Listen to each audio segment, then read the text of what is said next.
tugaruke kuri ba banyeshuri Ego. nibihe mufatiraho kugira ngo muvuge muti uyu twamuforma tukamuha n'impamya bushobozi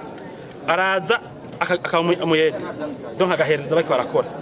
bagasha baraba ari bajya bari babangutse cavuga ati ntuzo gumuhereza nawe bazaguhereza cugura inivo ko hatubigisha tubahemba cugura inivo n'umwiko canke inyundo canke umusumeno tangura kuzura bikora kubera tubikora ngaha wewe ukora n'ababikora kaza hajye urikora birabimenya bakaza baraguha buhoro buhoro ntuzeyikoresha sivyo uza gusanga rero haciye igikinaka wa mufundi mukora ntangiye kumusubirira nico gituma nababwiye nti abafundi tuko turasohora ngaha muri BMBC nta wundi mufundi barutse mu Burundi kubera bariko bigira kuri tere kandi bariko bakora ama projet ya vrai kandi manini hanyuma ikindi urumva amazu ntibakaco kimwe aya mazu umukiriya wese atubwira ibashaka nukuvuga kubera bigira ku mazu atandukanye tumukora ngaha nk'inzengano tumujana urumva experience nyene ni umuntu ari éprouvé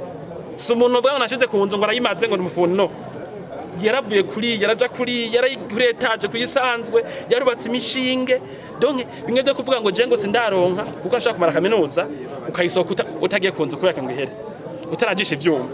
natwe umuntu nga aba yaru ntamenya nahatondera urumva ariko byurushe ko tuvuga ko abafundi bacu babereye ama diplome